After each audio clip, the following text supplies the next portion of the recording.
भगवान शिव और जग जननी मां पार्वती जी का संवाद संसार के कल्याण वास्ते, संसार के भले वास्ते रामचरित मानस की कथा, इसका वर्णन स्वयं भगवान शंकर जी ने मां पार्वती को करके सुनाया। रची महेश निज मानस राखा। रची महेश निज, निज का मतलब अपने रचना कर ली। जिन्ना चिर आपां नूं कोई अधिकारी, कल का प्रसंग चल रहा सी, एक अधिकारी है और एक भिखारी है। अधिकारी है जिसनों असी समझते हैं कि यह आदमी इस वस्तु नूं, इस चीज़ नूं संभाल सकता है। बेफिक्र होके, बेचिंत होके असी उसनूं चीज़ दे दिन्ने हैं। उसनूं होर ज़्यादा वो आदमी वधाउंदा है। सज्जन संत ये किस किस नूं ज्ञान दिंदे है और कदों कदों दिंदे है? आरत अधिकारी जहाँ पावहीं तहाँ सज्जन कछु ना छिपावहीं। दो आदमियों नूं दुनिया दे विचों चीज़ मिलती है और वो दोनों नूं की मिलता है? ज्ञान भी, विज्ञान भी, सब चीज़ सहायता मिलती है हर तरह की। और किस किस नूं मिलती है? एक आरत। आरत मतलब जड़ा बहुत दुखी है। दुखी होके जदों परमात्मा नूं पुकारिया जाता है तो उस वेले परमात्मा आउंदे है। असी अपना दुख किसी नूं जाके दसीए, हिरदे तो दसीए, सच्चा दुख अपना दस दईए तो वह साडा दुख दूर करने वास्ते वो आदमी कोशिश करता है, प्रयास करता है। एक तो आरत नूं, आरत मतलब दुखी आदमी नूं और परमात्मा दिंदे है, सज्जन भी दिंदे है, लोक भी दिंदे है। और दूसरा किस नूं मिलता है? अधिकारी नूं, जिहड़ा उहदा हकदार होवे, वो किस नूं? अधिकारी नूं मिलता है। तो भगवान शंकर जी ने रची महेश निज मानस राखा।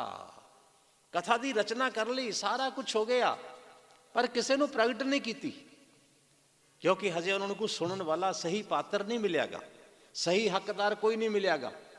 बाबा वेद व्यास जी महाराज ने भागवत की रचना तो कर ली, पर भागवत की रचना उन्ना चिर उन्होंने बाहर नहीं लियांदी, उन्ना चिर बाहर प्रगट नहीं की जिन्ना चिर सुखदेव जी नहीं आए। सुखदेव जी के आने तो उन्होंने कथा प्रगट की। भगवान शंकर जी ने इस कथा को उस तरह के नाल प्रगट कर लिया। और अज सती जिसके मन के विच संदेह सी, क्योंकि संदेह है जड़ा ये आदमी को बहुत दुख दिंदा है। एक है शंका। शंका किसी भी चीज़ के उत्ते शक सानू पैदा हो जाए ना, रस्सी पई होवे, नेरा होवे और असी की देखते कि सप बैठा है, सारी रात सानू नींद नहीं आती कि साडे कमरे दे विच सप आ गया, सप आ गया, सप आ गया, इधरों ना आ जाए, इधरों ना आ जाए, इधरों ना आ जाए। क्यों? क्योंकि असी नेरे दे विच हां। और जदों रोशनी हुई, जदों प्रकाश होया, सानू पता लग्या कि यह सप नहीं, तो रस्सी सी। असी तो इवें ही अपनी सारी रात नींद खराब कर दी, तो असी फिर पिछों मत्थे ते हथ मारते।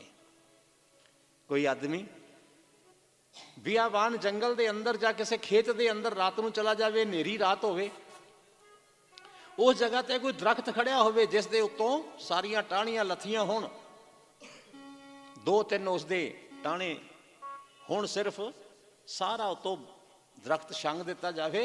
दूरों खड़ा होया आदमी देखता है कि सामने कोई बंदा खड़ा है हथियार लैके मैनू मारन वास्ते, जे मैं इसके कोल चला गया तो मैनू मार देगा। सारी रात वो आदमी डरता रहिंदा है, डरता रहिंदा है। पर जदों सूरज निकलता है, सूरज की रोशनी हुंदी है, उसनूं पता लगता है कि मैं तो सारी रात बेकार गवा दी जाग के, ये तो लकड़ सी। मतलब ਜਿੰਨਾ ਚਿਰ ਸਾਨੂੰ ਕਿਸੇ ਚੀਜ਼ ਦਾ ਗਿਆਨ ਨਹੀਂ ਹੁੰਦਾ ਉਹਨਾਂ ਚਿਰ ਅਸੀਂ ਦੁਖੀ ਰਹਿੰਦੇ ਹਾਂ, ਉਹਨਾਂ ਚਿਰ ਅਸੀਂ ਪਰੇਸ਼ਾਨ ਰਹਿੰਦੇ ਹਾਂ। ਜਦੋਂ ਸਾਨੂੰ ਕਿਸੇ ਵੀ ਚੀਜ਼ ਦਾ ਗਿਆਨ ਹੋ ਜਾਂਦਾ ਹੈ ਤਾਂ ਸਾਡਾ ਦੁੱਖ ਸੁਤੇ ਹੀ ਦੂਰ ਹੋ ਜਾਂਦਾ ਹੈ। ਤਾਂ ਮਾਂ ਪਾਰਵਤੀ ਦੇ ਮਨ ਦੇ ਅੰਦਰ ਕਿਸੇ ਸ਼ੰਕਾ ਸੀ, ਸ਼ੰਕਾ ਜਦੋਂ ਦੂਰ ਹੋ ਗਈ, ਸੰਦੇਹ ਦੂਰ ਹੋ ਗਿਆ, ਅਗਿਆਨ ਦੂਰ ਹੋ ਗਿਆ।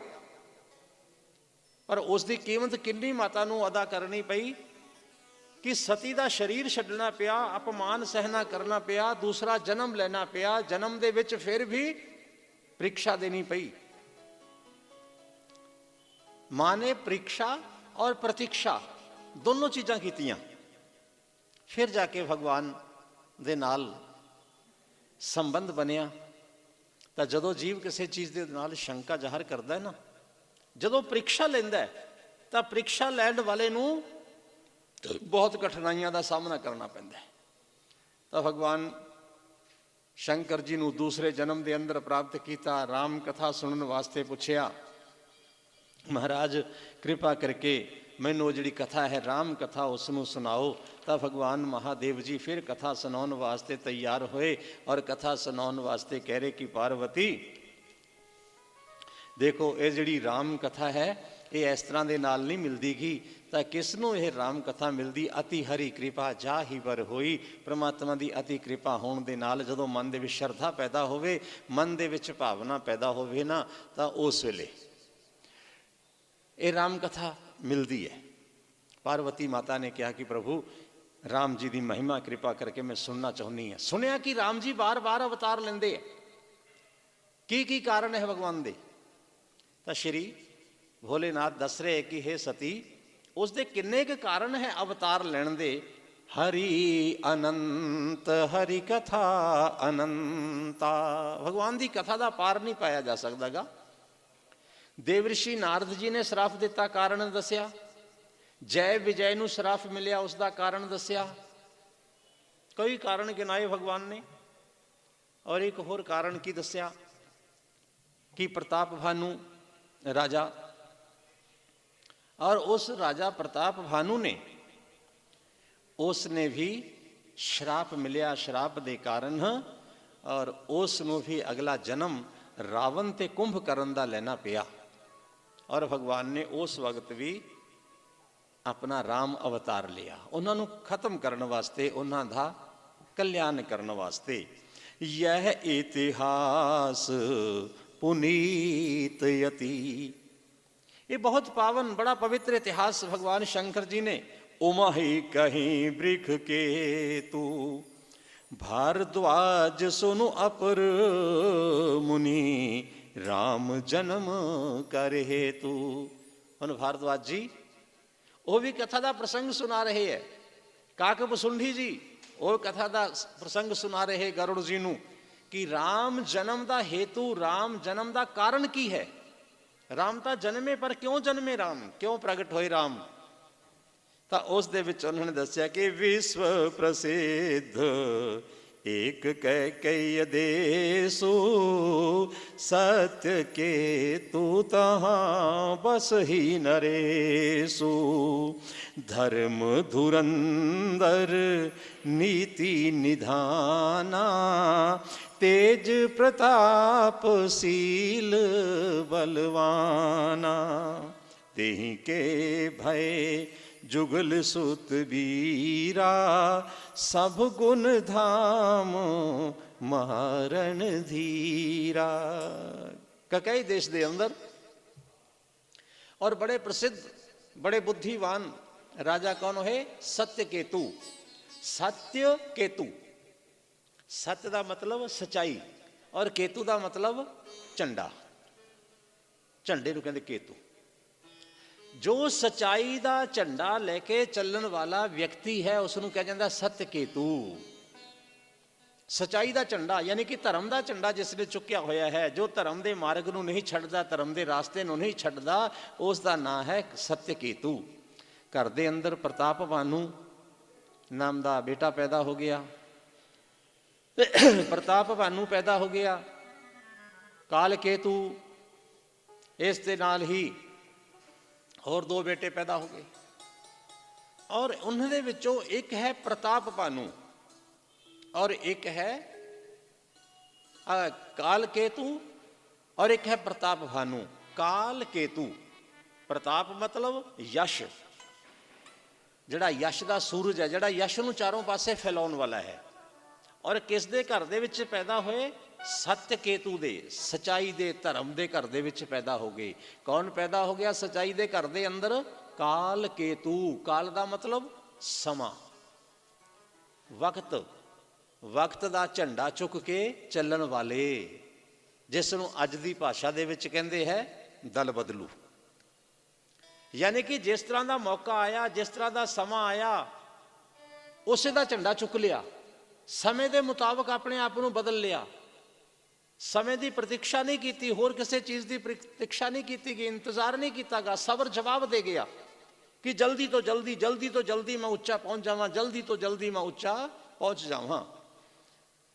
काल केतु, काल का मतलब समय, समय का झंडा, यानी वक्त के मुताबिक बदलने वाले, वक्त के नाल जिन्हां दी वफादारी बदल जाती है, वक्त के नाल जिन्हां दी मित्रता बदल जाती है, वक्त के नाल जिन्हां दा धर्म बदल जाता है, और वक्त के नाल जिन्हां दा सारा कुछ जीवन बदल जाता है, उस नूं आखदे काल केतु। काल केतु के मन दे विच भी इस तरह के नाल जिग्यासा पैदा हुई, और जिग्यासा कि मैं छेती छेती छेती छेती अगे नूं वधां। ऋषियां दा, ब्राह्मणां दा अपराध कर दिता। अपराध करन तो बाद अगला जन्म उन्होंने रावण का मिलिया, रावण कुंभकर्ण। और उन्होंने दोनों भाइयों का एक घर के अंदर कौन सी धर्म रुचि नाम का एक मंत्री सी। प्रताप भानु और काल केतु, ये दोनों भाई है। दोनों की लालसावां वध गईयां, इच्छावां वध गईयां, कामनावां वध गईयां, और उन्होंने यज्ञ करन दा विचार किया। इस तरह के कपटी ऋषि दे विच उन्हां दा विश्वास पैदा हो गया, और कपटी ऋषि ने उन्होंने खत्म करने वास्ते अपना षड्यंत्र रचिया।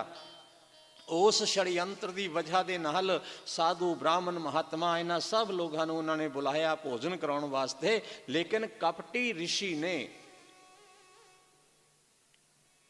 उन्हां ब्राह्मणों का श्राप दवा दिता। और उन्हां ब्राह्मणों ने श्राप दे दिता कि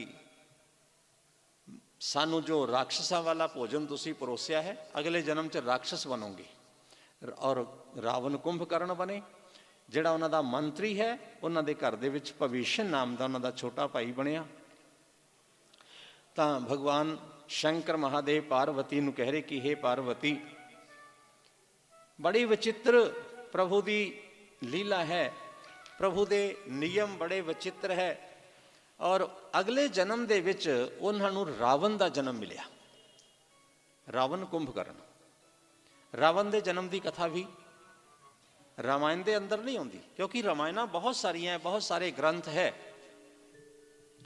और एक कथा महापुरुष संत महात्मा सुनाया करते हैं कि रावण का जिहड़ा जन्म है वो किस तरह के नाल होया।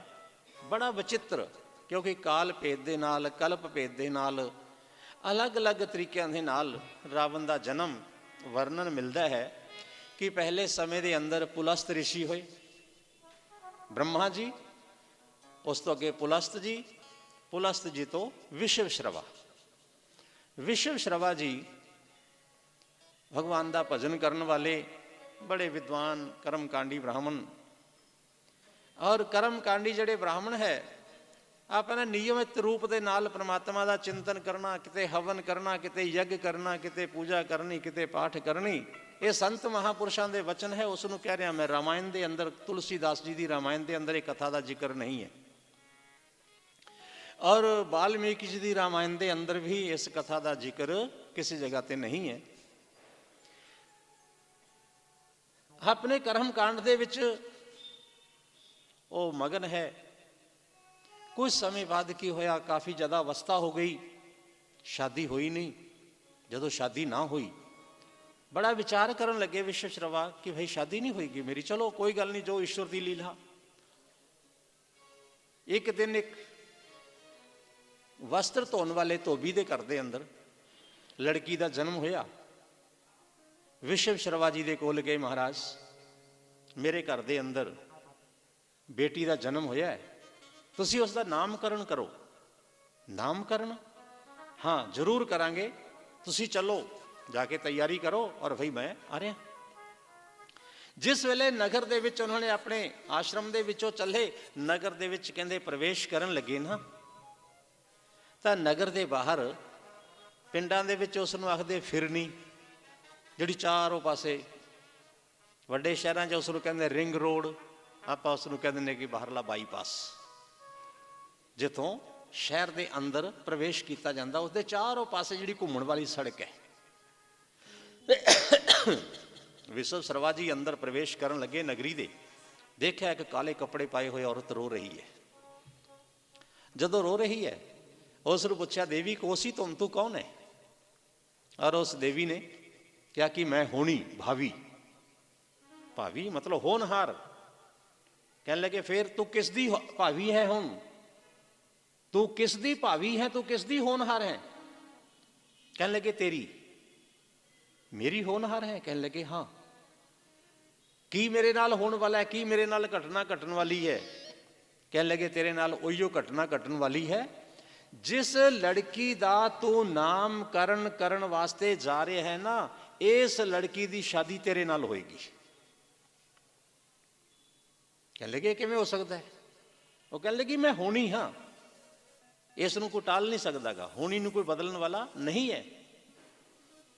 गए जाके देखिया, लगन पत्रिका देखी, जन्म कुंडली देखी, ग्रह दशा देखी कि वाकया ही जो कुछ उस होनी ने किया है कि इस दा पति कोई महात्मा होएगा, कोई सिद्ध पुरुष होएगा, कोई ब्राह्मण होएगा। पर यह तो धोबी दे घर दे विच पैदा हुई, मैं इस दे नाल शादी नहीं करांगा। तो जन्म पत्री दे ग्रह जिवें कल नारद जी का मन बुद्धि घूम गई, उस तरह के नाल घूम गया कि होवे ना तो इस लड़की नूं खत्म कर दिता जाए। उस लड़की नूं कहते खत्म करने वास्ते उसके माता पिता नूं क्या कि भाई इसके ग्रह चंगे नहीं है, अच्छे नहीं है, इस नूं घर दे विचों खत्म कर देना चाहिए, नहीं तो थोड़े कुल नूं, थोड़े खानदान नूं सब नूं खत्म कर देगी। महाराज हुण इस नूं खत्म किवें कीता जावे? तो कहते कोई हथियार लैके उसके शरीर उत्ते जगह जगह ते जख्म वो कर देते, टक ला देते, बेहोश हो गई लड़की। देखा कि लड़की बेहोश हो गई, उसनूं कपड़े दे विच लपेटिया, जल प्रवाह कर दिता। जल प्रवाह करन तो बाद अगे जदों गई, अगे जाके एक कोई महात्मा जी सवेरे सवेरे स्नान करने वास्ते आए सी, दोपहर हो गई, संध्या वंदन अपना किया, संध्या वंदन करके दोपहर से जदों जान लगे देखा कि कोई वस्तु रुड़ती हुई आ रही है। शिष्या नूं कहा, उसनूं लियांदा, देखा कि इसके अंदर तो एक नवजात बहुत हुणे जिहड़ी पैदा हुई है लड़की, 1-2-4 दिन की है, थोड़े जे दिनों की लड़की है। देखा नबज चल रही है, जख्म होए हुए शरीर के उत्ते, कुटिया के अंदर लियांदा, उस दे उपर औषधियां का लेप किया।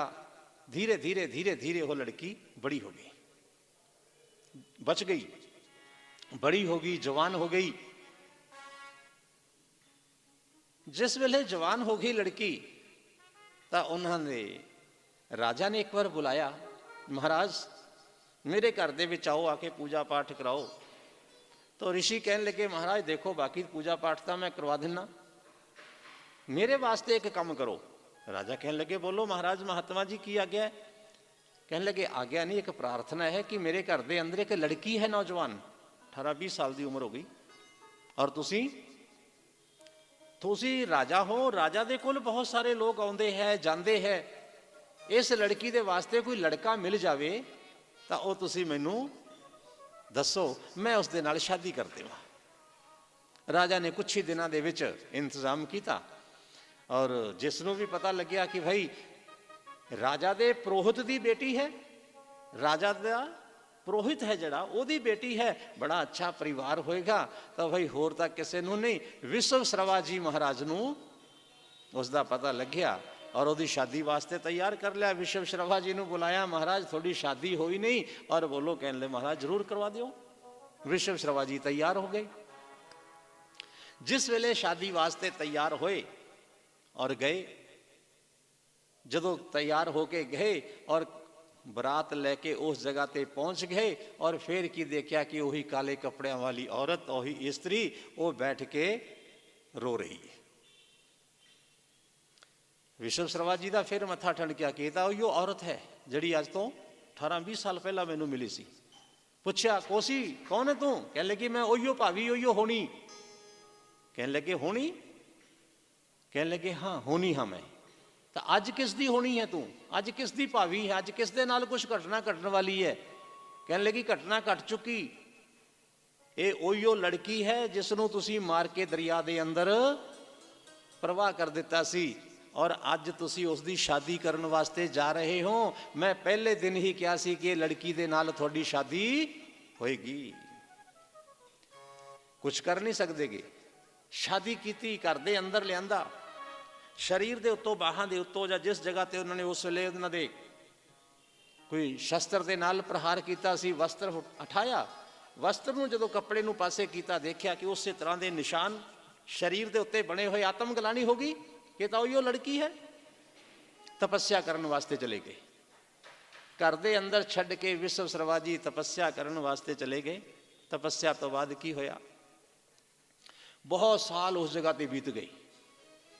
ਰਾਜਾ ਰਾਣੀ ਦੋਨੋਂ ਜਾਣੇ ਜੰਗਲ ਦੇ ਵਿੱਚ ਭ੍ਰਮਣ ਕਰਨ ਵਾਸਤੇ ਆਏ। ਰਾਜਾ ਨੂੰ ਪਿਆਸ ਲੱਗੀ ਔਰ ਰਾਜਾ ਰਾਣੀ ਨੂੰ ਕਹਿ ਰਹੇ ਹੈ ਕਿ ਰਾਣੀ ਦੇਖੋ ਚਾਰੋਂ ਪਾਸੇ ਕੋਈ ਇਸ ਤਰ੍ਹਾਂ ਦੀ ਜਗ੍ਹਾ ਹੋਵੇ ਆਪਾਂ ਨੂੰ ਪੀਣ ਵਾਸਤੇ ਪਾਣੀ ਮਿਲ ਜਾਵੇ, ਮੈਨੂੰ ਬੜੇ ਜ਼ੋਰ ਦੇ ਨਾਲ ਪਿਆਸ ਲੱਗੀ ਹੈ। ਰਾਣੀ ਕਹਿਣ ਲੱਗੀ ਮਹਾਰਾਜ ਥੋੜਾ ਜਿਹਾ ਹੌਸਲਾ ਰੱਖੋ, ਇੱਥੇ ਕੋਈ ਖੂਹ ਨਹੀਂ ਹੈ, ਕੋਈ ਤਲਾਬ ਨਹੀਂ ਹੈ, ਕੋਈ ਹੋਰ ਨਹੀਂ ਹੈ। ਕਹਿਣ ਲੱਗੇ ਉਹ ਸਾਹਮਣੇ ਰਿਸ਼ੀ ਦਾ ਆਸ਼ਰਮ ਹੈ ਨਾ, ਉਸ ਰਿਸ਼ੀ ਦੇ ਆਸ਼ਰਮ ਦੇ ਅੰਦਰ ਜਾ ਕੇ ਤੁਸੀਂ ਜਲ ਲਿਆਓ। ਰਿਸ਼ੀ ਦਾ ਆਸ਼ਰਮ ਨਜ਼ਦੀਕ ਹੈ। ਰਾਣੀ ਕਹਿਣ ਲੱਗੀ ਮਹਾਰਾਜ ਇਸ ਰਿਸ਼ੀ ਦਾ ਜਲ ਪੀਣ ਦੇ ਲਾਇਕ ਨਹੀਂ ਹੈ। ਕਹਿਣ ਲੱਗੇ ਕਿਉਂ? ਇਸ ਦਾ ਜਲ ਪੀਣ ਦੇ ਕਿਉਂ ਲਾਇਕ ਨਹੀਂ ਹੈ? ਕਹਿਣ ਲੱਗੇ ਰਿਸ਼ੀ ਜਿਹੜਾ ਤਪੱਸਿਆ ਤਾਂ ਜ਼ਰੂਰ ਕਰ ਰਿਹਾ ਹੈ ਨਾ, ਇਸ ਨੂੰ ਹਰ ਰੋਜ਼ ਦੀ ਰੋਜ਼ ਗਊ ਹੱਤਿਆ ਦਾ ਪਾਪ ਲੱਗ ਰਿਹਾ ਹੈ। ਇਸ ਦਾ ਪਾਣੀ ਨਹੀਂ ਆਪਾਂ ਪੀਣਾਗਾ। ਰਿਸ਼ੀ ਨੇ ਦੇਖਿਆ ਕਿ ਮੈਂ ਤਾਂ ਕੋਈ ਇਸ ਤਰ੍ਹਾਂ ਦਾ ਅਪਰਾਧ ਨਹੀਂ ਕਰ ਰਿਹਾਗਾ, ਮੈਨੂੰ ਗਊ ਹੱਤਿਆ ਦਾ ਪਾਪ ਕਿਉਂ ਲੱਗ ਰਿਹਾ ਹੈ? ਆਗੇ ਰਾਣੀ ਨੂੰ ਨਮਸਕਾਰ ਕੀਤਾ, ਰਾਜਾ ਨੂੰ ਨਮਸਕਾਰ ਕੀਤਾ, ਕਿਉਂਕਿ ਰਾਜਾ ਹੈ, ਰਾਜਾ ਪੂਜਨੀय ਹੈ।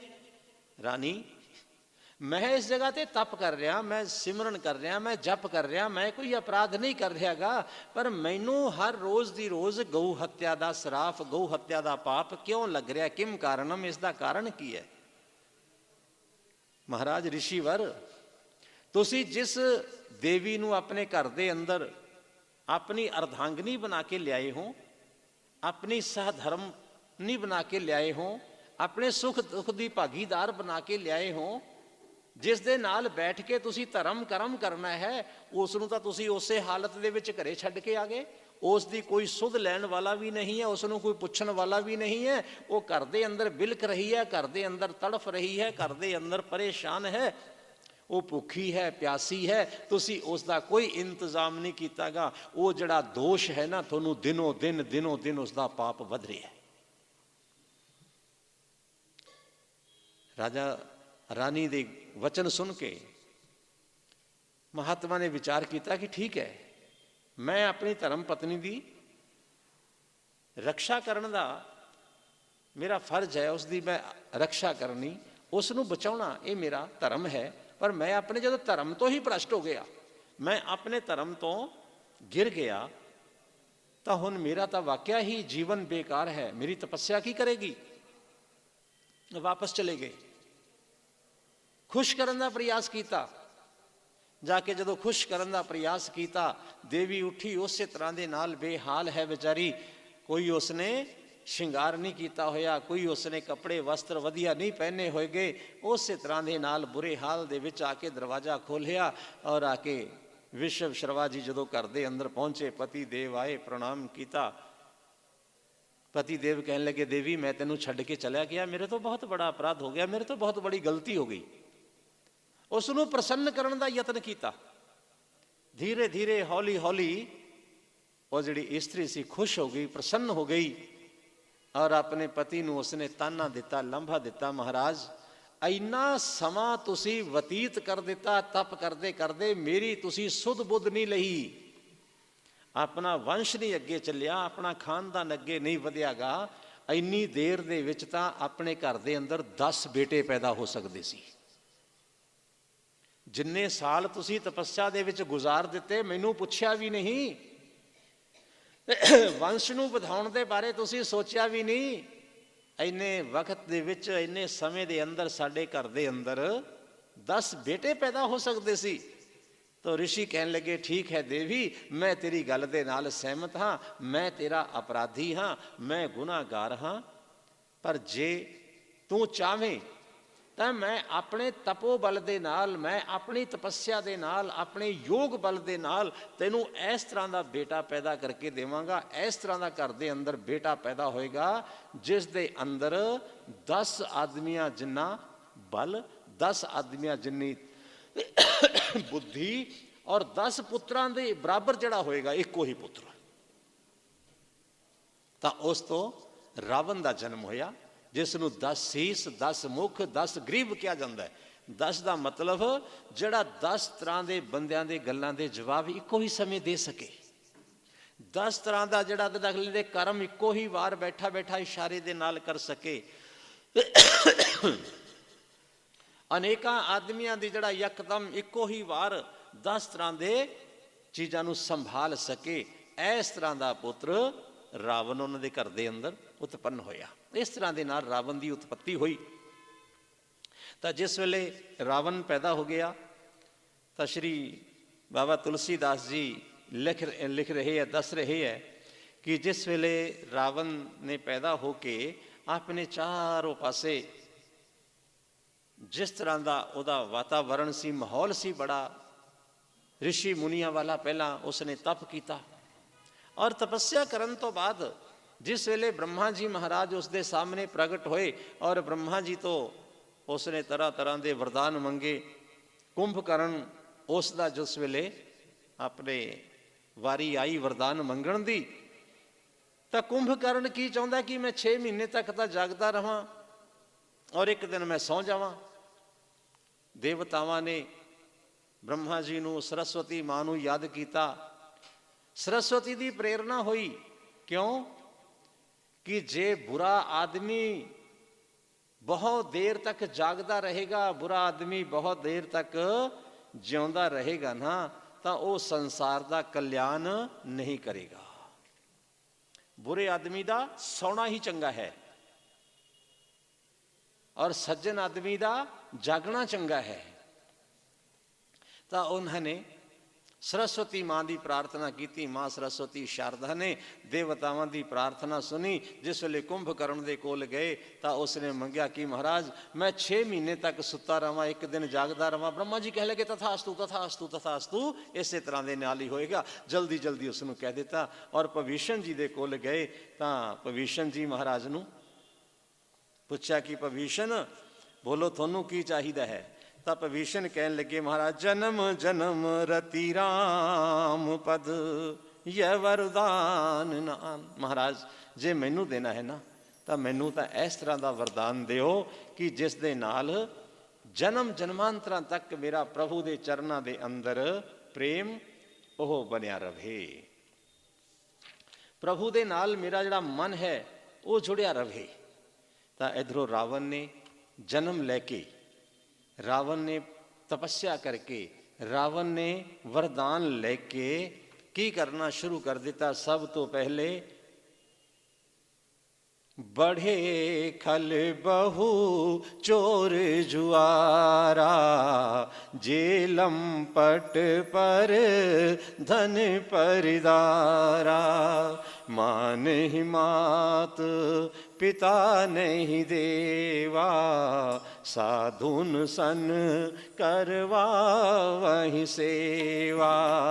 जिनके ये चरण भवानी, ते जाने हो निश्चर अब प्राणी। चारों पासे चोर डाकू लुटेरे, इन्होंने आज्ञा दे दी कि जाओ जिस जिस जगह ते भी कोई धर्म कर रहा है, कोई कर्म कर रहा है, कोई परमात्मा का सिमरन कर रहा है, उन्होंने सब नावां नूं नष्ट भ्रष्ट कर दिओ। ਨਸ਼ਟ ਕਰ ਦਿੱਤਾ ਜਾਵੇ, ਉਹਨਾਂ ਨੂੰ ਖਤਮ ਕਰ ਦਿੱਤਾ ਜਾਵੇ, ਉਹਨਾਂ ਨੂੰ ਸਮਾਪਤ ਕਰ ਦਿੱਤਾ ਜਾਵੇ। ਕੋਈ ਇਸ ਜਗ੍ਹਾ ਤੇ ਤਪਸਵੀ ਨਾ ਰਵੇ, ਇਸ ਜਗ੍ਹਾ ਤੇ ਕੋਈ ਪੂਜਾ ਕਰਨ ਵਾਲਾ ਨਾ ਰਵੇ, ਕੋਈ ਪਾਠ ਕਰਨ ਵਾਲਾ ਨਾ ਰਵੇ, ਕੋਈ ਪ੍ਰਮਾਤਮਾ ਦਾ ਭਜਨ ਕਰਨ ਵਾਲਾ ਨਾ ਰਵੇ। ਜਿਸ ਵੇਲੇ ਰਾਖਸੀ ਵ੍ਰਿਤੀ ਦੇ ਲੋਕ ਪੈਦਾ ਹੁੰਦੇ ਹੈ ਨਾ, ਔਰ ਜਿਹੜੇ ਦੂਸਰੇ ਦਾ ਧਨ, ਦੂਸਰੇ ਦੀ ਸੰਪत्ति, ਦੂਸਰੇ ਦੀ ਸੱਤਾ, ਦੂਸਰੇ ਦਾ ਮਾਨ ਸਨਮਾਨ ਖੋਣਾ ਚਾਹੁੰਦੇ ਹੈ, ਤਾਂ ਉਹਨਾਂ ਨੂੰ ਕਿਹਾ ਜਾਂਦਾ ਹੈ ਰਾਖਸ਼। ਤਾਂ ਰਾਖਸ਼ ਉਹ ਪੈਦਾ ਹੋ ਗਏ, ਔਰ ਉਹਨਾਂ ਰਾਖਸ਼ਾਂ ਨੇ ਸਮਾਜ ਦੇ ਅੰਦਰ ਇੰਨਾ ਕੁ ਵਿਸ਼ੈਲਾ, ਇੰਨਾ ਕੁ ਦੂਸ਼ਿਤ, ਇੰਨਾ ਕੁ ਮਾੜਾ ਵਾਤਾਵਰਨ ਕਰ ਦਿੱਤਾ ਪੈਦਾ ਕਿ ਚੋਰ, ਖਲ, ਲੰਪਟ ਇਹ ਸਾਰੇ ਦੇ ਸਾਰੇ ਵੱਧ ਗਏ। ਸਾਰੇ ਤਰ੍ਹਾਂ ਦੇ ਅਪਰਾਧ ਰਾਵਣ ਦੇ ਰਾਜ ਦੇ ਅੰਦਰ ਹੋਣ ਲੱਗ ਪਏ। ਜਿਸ ਵੇਲੇ ਰਾਵਣ ਦੇ ਰਾਜ ਦੇ ਅੰਦਰ ਸਾਰੇ ਅਪਰਾਧ ਹੋਣ ਲੱਗ ਪਏ, ਤਾਂ ਬਾਬਾ ਤੁਲਸੀਦਾਸ ਜੀ ਲਿਖ ਰਹੇ ਹੈ ਕਿ ਉਹਨਾਂ ਅਪਰਾਧਾਂ ਦੇ ਸਦਕਾ ਚਾਰੋਂ ਪਾਸੇ ਹਾਹਾਕਾਰ ਮਚ ਗਈ ਕਿ ਹੁਣ ਧਰਮ ਦੀ ਸਮਾਪਤੀ ਕਰ ਦਿੱਤੀ ਜਾਵੇ, ਧਰਮ ਨੂੰ ਸਮਾਪਤ ਕੀਤਾ ਜਾਵੇ। ਲੇਕਿਨ ਪ੍ਰਮਾਤਮਾ ਦਾ ਵਚਨ ਹੈ ਕਿ ਯਦਾ ਯਦਾ ਹੀ ਧਰਮਸਯ ਗਲਾ ਨਿਰਭਵਤੀ ਭਾਰਤ, ਕਿ ਜਿਸ ਜਿਸ ਵੇਲੇ ਧਰਮ ਦੀ ਯਾਨੀ ਕਿ ਮਰਿਆਦਾ ਦੀ, ਧਰਮ ਕੀ ਸੀ?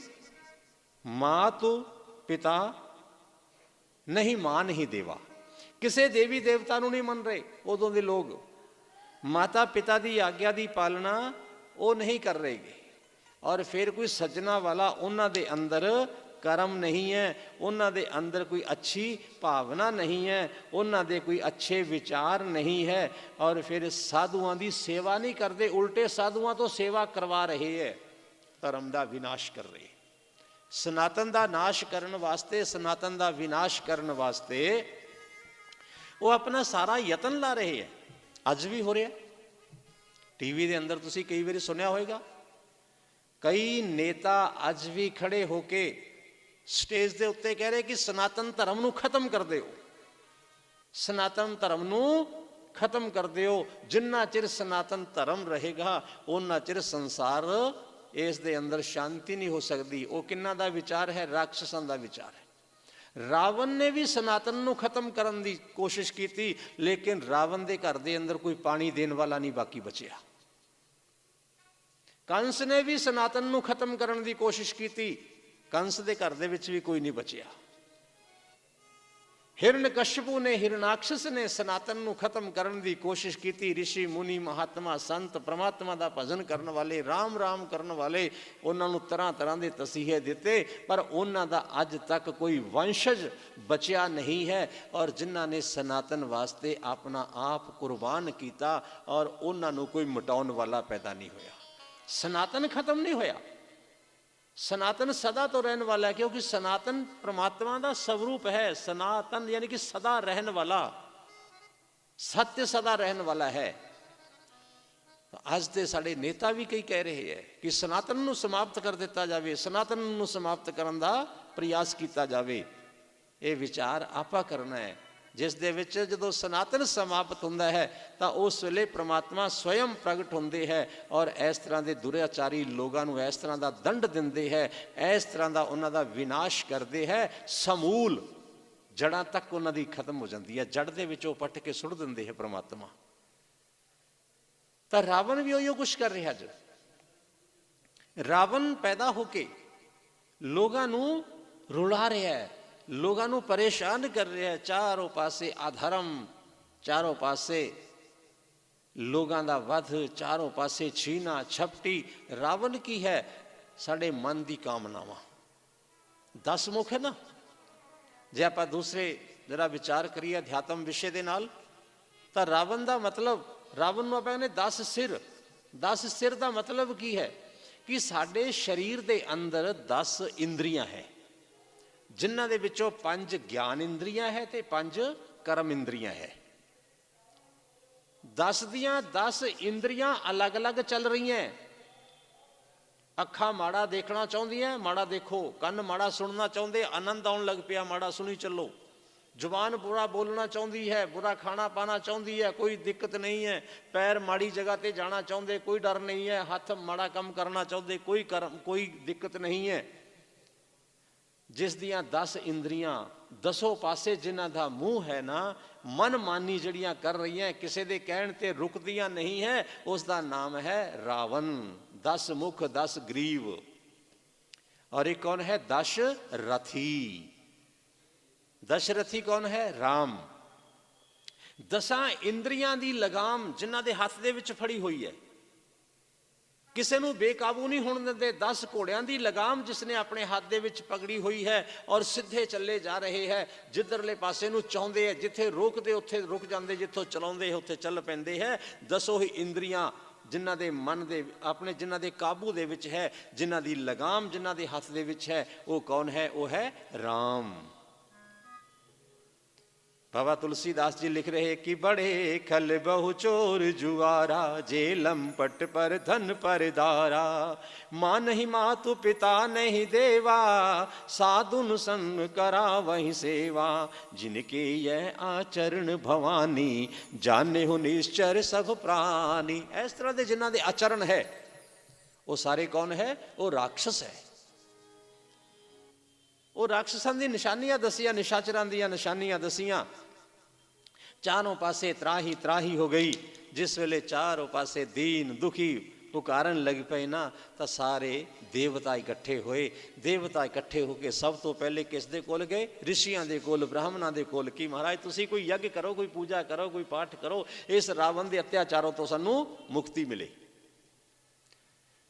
ਮਹਾਤਮਾ ਰਿਸ਼ੀ ਮੁਨੀ ब्राह्मण कहने लगे कि भई ये तो सानू भी नहीं बख्श रहा, असी थोड़ी सहायता ਤਾਂ ਕਰੀਏ ਜੇ ਸਾਡੇ ਵਿੱਚ ਬਲ ਹੋਵੇ। ਅਸੀਂ ਇੱਕ ਜਗ੍ਹਾ ਤੇ ਬੈਠ ਕੇ ਤਪ ਨਹੀਂ ਕਰ ਸਕਦੇ, ਅਸੀਂ ਇੱਕ ਜਗ੍ਹਾ ਤੇ ਬੈਠ ਕੇ ਜਪ ਨਹੀਂ ਕਰ ਸਕਦੇ, ਅਸੀਂ ਆਪਣੇ ਵਾਸਤੇ ਪਰਮਾਤਮਾ ਦਾ ਸਿਮਰਨ ਨਹੀਂ ਕਰ ਸਕਦੇਗੇ।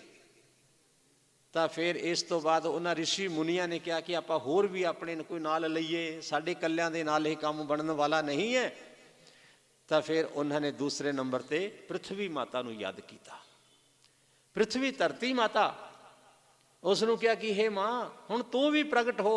ਤਾਂ ਧਰਤੀ ਗਊ ਦੇ ਰੂਪ ਦੇ ਵਿੱਚ ਪ੍ਰਗਟ ਹੋਈ। ਗਊ ਬਣੀ ਧਰਤੀ।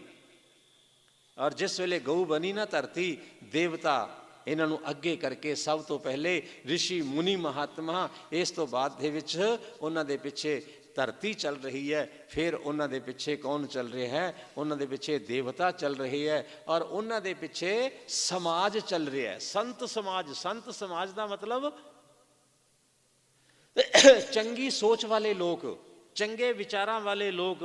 ਕੋਈ ਜ਼ਰੂਰੀ ਨਹੀਂ ਕਿ ਜਿਸ ਦੇ ਕੋਈ ਹਰੇ ਨੀਲੇ ਭਗਵੇਂ ਵਸਤਰ ਪਾਏ ਹੋਏ ਆ ਉਹ ਸੰਤ ਹੈ। ਕੋਈ ਜ਼ਰੂਰੀ ਨਹੀਂ ਕਿ ਹਰਿਦੁਆਰ ਦੇ ਵਿੱਚ, ਬ੍ਰਿੰਦਾਵਨ ਦੇ ਵਿੱਚ, ਕਾਸ਼ੀ ਜੀ ਦੇ ਵਿੱਚ, ਗਿਆ ਜੀ ਦੇ ਵਿੱਚ ਰਹਿਣ ਵਾਲਾ, ਮਹਾਕਾਲ ਦੀ ਮੰਦਰ ਦੇ ਕੋਲ ਰਹਿਣ ਵਾਲਾ ਹੀ ਸੰਤ ਹੋ ਸਕਦਾ ਹੈ। ਬਿਲਕੁਲ ਨਹੀਂ। ਸੰਤ ਘਰ ਦੇ ਵਿੱਚ ਵੀ ਆਪਾਂ ਨੂੰ ਮਿਲ ਸਕਦਾ ਹੈ।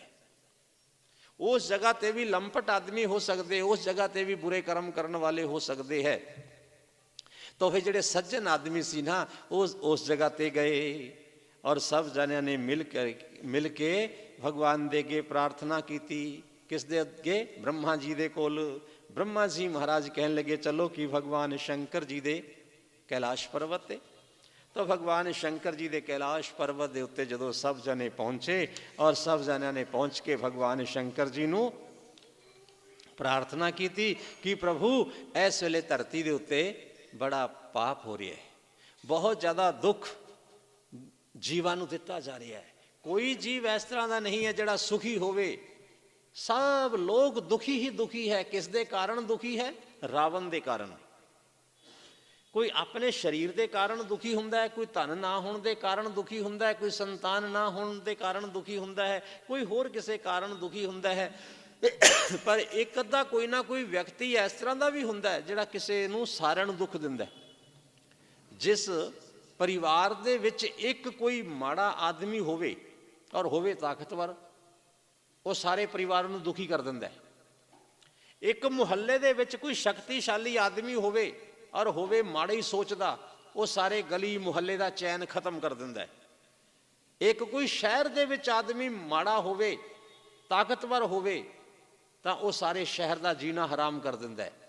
ਤਾਂ ਬਈ ਜੇ ਸਮਾਜ ਦੇ ਅੰਦਰ, ਦੇਸ਼ ਦੇ ਅੰਦਰ ਕੋਈ ਰਾਜਾ ਹੀ ਇਸ ਤਰ੍ਹਾਂ ਦਾ ਦੁਰਾਚਾਰੀ ਆ ਜਾਵੇ ਤਾਂ ਉਹ ਸਾਰੀ ਪ੍ਰਜਾ ਦਾ ਜਿਉਣਾ ਦੁਰਲਭ ਕਰਦਾ ਹੈ, ਦੁਸ਼ਵਾਰ ਕਰ ਦਿੰਦਾ ਹੈ, सबनावां दा जीना हराम कर दिंदा है। तो जिस वेले सारी प्रजा त्राही त्राही करन लग पई, भगवान शंकर जी नूं कहन लगे कि प्रभु हुण तुसीं इस जगह ते चलो। तो भगवान शंकर जी ऋषि मुनि महात्मा देवता इन्हां नूं सबनावां नूं आया होया देख के और पुछन लगे कि देवताओं बोलो काहदे वास्ते थोड़ा इस जगह ते आना होया। ब्रह्मा जी ने प्रार्थना की, दस्या महाराज ये देवता अपना अपना दुख लेके आए है। तो भगवान शंकर जी कहन लगे कि इहदे वास्ते बोलो की करना चाहिए है। देवता कह लगे आप भगवान के नज़दीक चलते हैं, भगवान नूं जाके अपना दुख अपनी परेशानी अपनी व्यथा सुनाइए, फिर जाके अपना कल्याण होएगा।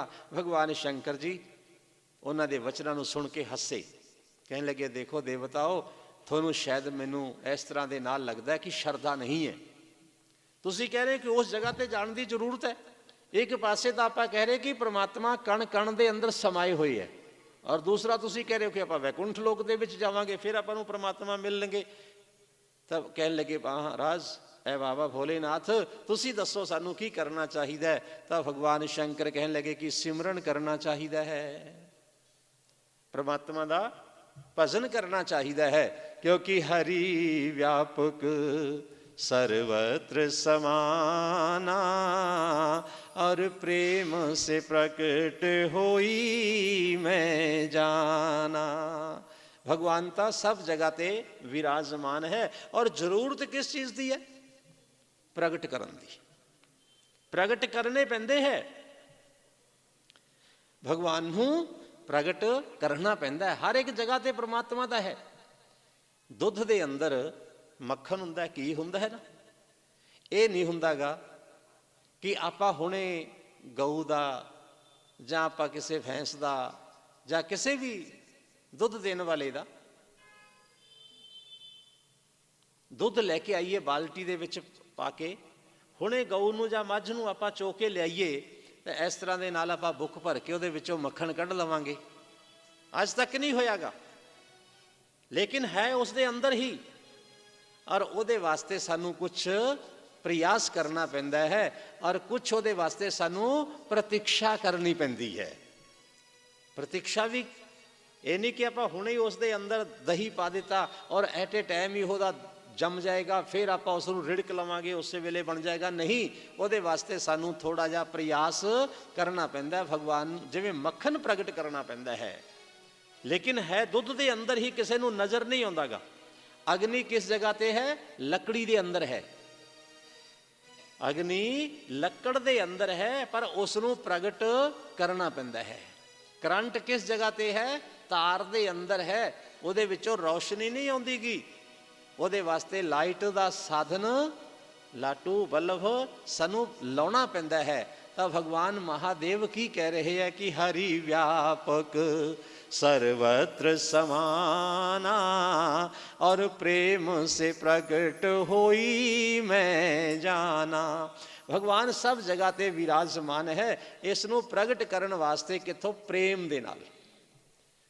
प्रेम किथों प्रगट हुंदा है? प्रेम प्रगट हुंदा हृदय दे विचों। वासनावां किथों प्रगट हुंदियां है? मन दे विचों ते बुद्धि दे विचों। बुद्धि दे विच ईर्षा प्रगट हुंदी है। बुद्धि दे अंदर कई चीज़ां प्रगट हुंदियां है। प्रेम ये मन दे अंदरों प्रगट हुंदा है, ये किसी होर जगह तो प्रेम प्रगट नहीं हुंदा। बुद्धि दे विचों प्रगट होया जिहड़ा प्रेम है ना, वो बदल सकता है, क्योंकि बुद्धि बार बार बार बार बदलती है।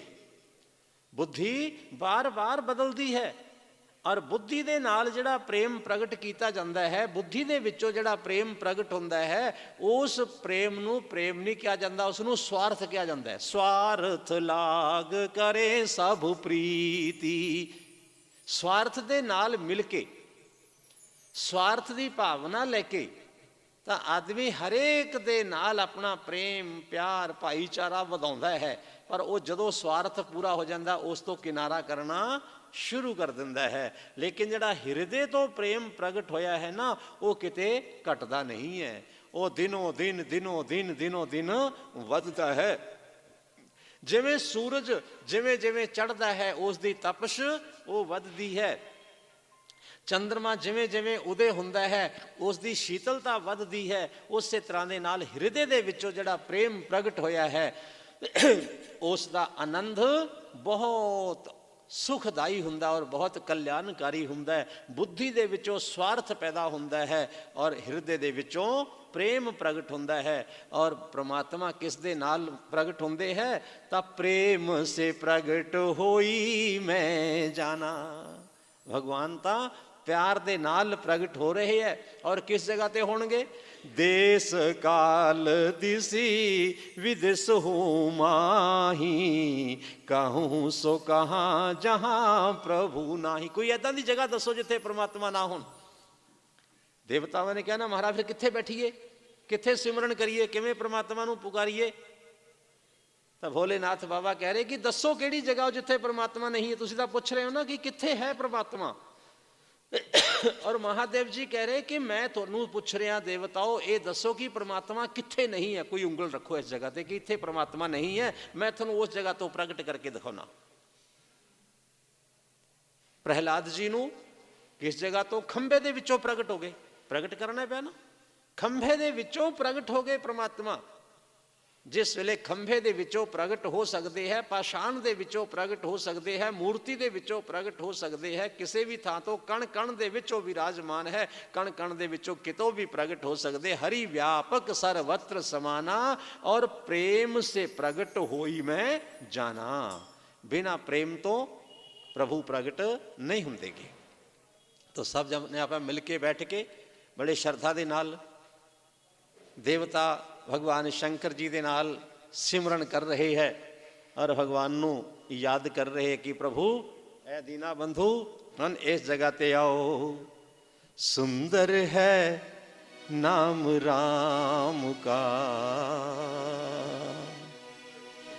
सुंदर है नाम राम का, सुंदर तो कीजिए,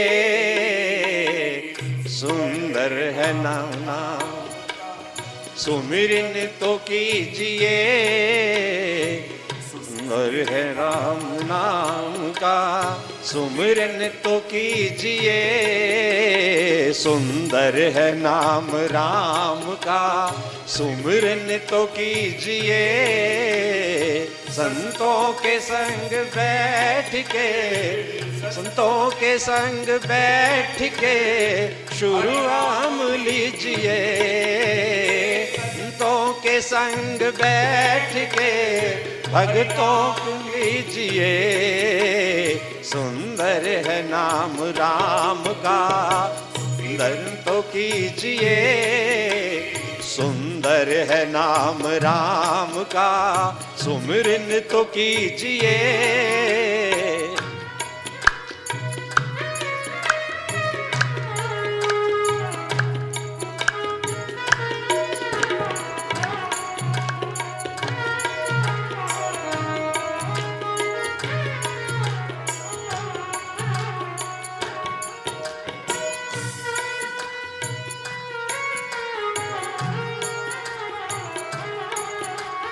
आना नहीं है बार बार इस जग के बीच में, आना नहीं है बार बार इस जग के बीच में, आना नहीं है बार बार इस जग के बीच में, आना नहीं है बार बार इस जग के बीच में।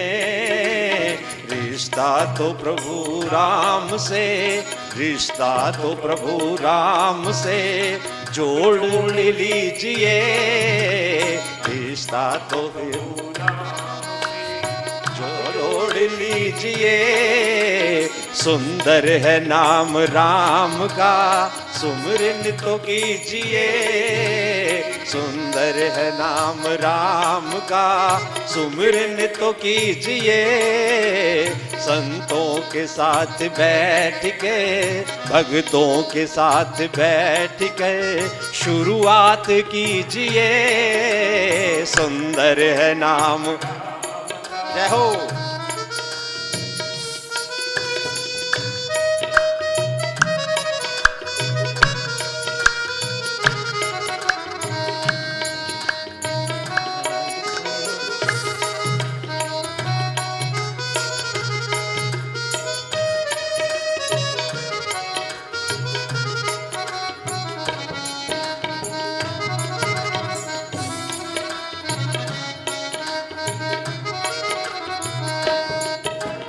मिलता है बड़े भाग से सत्संग हरि कथा, मिलता है बड़े भाग से हरि कथा, मिलता है बड़े भाग से सत्संग हरि कथा, मिलता है बड़े भाग से सत्संग हरि कथा।